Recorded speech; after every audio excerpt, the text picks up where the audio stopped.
Hi everyone. I'm going to go through the basic steps that you need to take in order to download code from the course blog and import it into your Eclipse so that you can actually run it.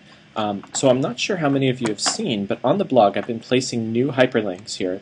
So like this one, download source code from day 2, download source code from day 3, in addition to having the source code inline. So I have source code still inline on the blog, but I also have the ability for you to download all of the code as one big zip file for that particular day.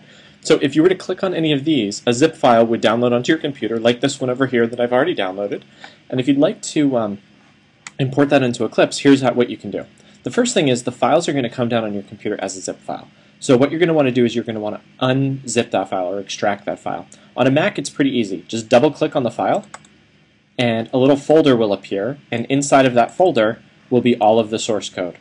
And that's all you need to do. On a PC, you might need to right-click on the file and select Extract All, and that will open it up and create a little folder for you as well.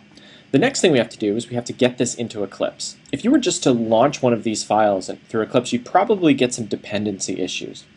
And that's because Eclipse can't find the location of the Java compiler. It can't find any of your linked libraries or the Java library, so it's just easier for us to import all of the files directly into a new project in Eclipse so that everything will just work within the system. So I'm going to switch over to Eclipse, and what I'm going to do is I'm going to create a new project over here in our Package Explorer.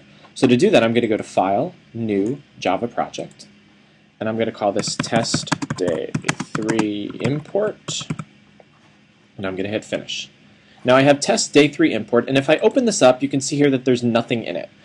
We would normally see files inside the source folder, but there's no source code inside the source folder. We can't even expand it.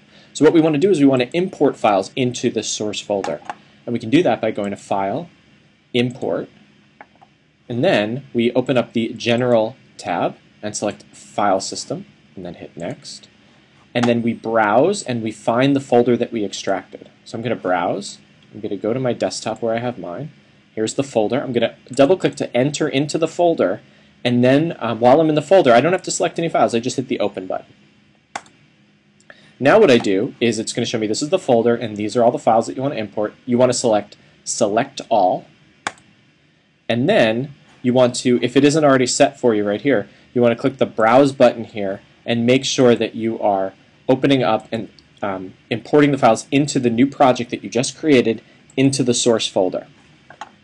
Hit the OK button and then Finish. Now that you did all that, your new project that you just created over here has files inside of its source folder. We can see all the files that you just imported, and if you want to run them, simply double-click on them. The code will appear over here in the active code window, and you can run the code as is. What is 5 plus 5? 10. You're right. There we go. So that's all there is to it. Step 1, download the code. Step 2, extract. Step 3, create a new Java project in Eclipse. Step 4, import. And step 5, learn how to program Java. Hope this helps. Thanks. Bye.